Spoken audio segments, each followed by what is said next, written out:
Matapos nga po mga idol na magtamo ng injury si Kyrie Irving sa tuhod kahapon, maraming ang mga fans at NBA players ang nagpaabot ng panalangin kagaya ng kanyang dating mga kakampi na sina LeBron James at Luka Doncic. Marami nga ang nanghihinayang ngayon na sa pagtatamo nito ng injury dahil siya na lang naman sana ang nag-iisang player na inaasahan ng team.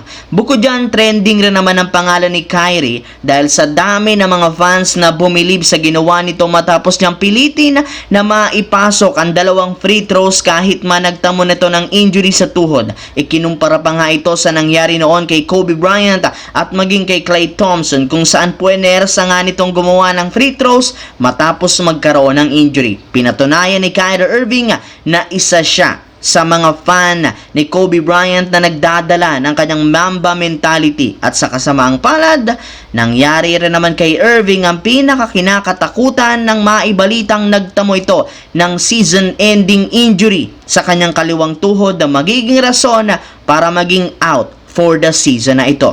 Samantala, kinailangan nga ng Los Angeles Lakers ng at least 76 days para mag-improve ang team mula sa pagiging play-in team hanggang sa pagiging isang ganap na championship contender bilang top 2 sa West. 4 na beses pa lang naman nga silang natatalo sa huling 20 laro. Meron rin naman silang record na 6 wins, 2 losses sa tuwing naglalaro si Luka. Pero hindi lang naman si Luka ang nag-iisang dahilan bakit sunod-sunod ang panalo ng team bagkos ang pinakadahilan ay ang napakahigpit na depensa. Sila nga ang itinuturing ngayon bilang best defensive team sa pagkakaroon ng 106.3 points na ratings at pinangungunahan nito ng dalawang defensive-minded player na sina Dorian Finney-Smith at Jared Vanderbilt na siyang naging pinakahaligi ng depensa. Silang dalawa ang gumagawa ng paraan para mapabagal ang opensa ng best player ng kalaban. Gamit rin naman ang enerhiya ng mga ito, mas ginaganahan na dumepensa ang kanyang mga kakampi. Kaya silang dalawa ang mismong rason bakit mas lalong kinakatakutan ngayon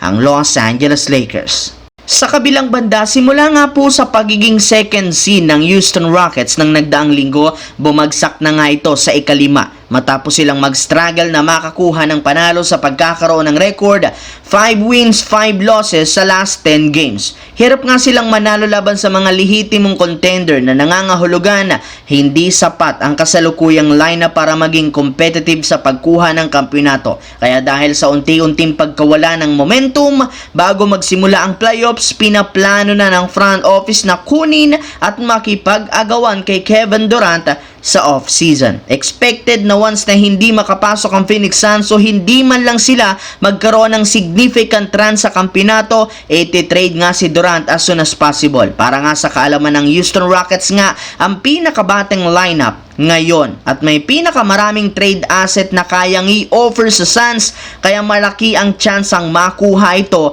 sa darating na off-season.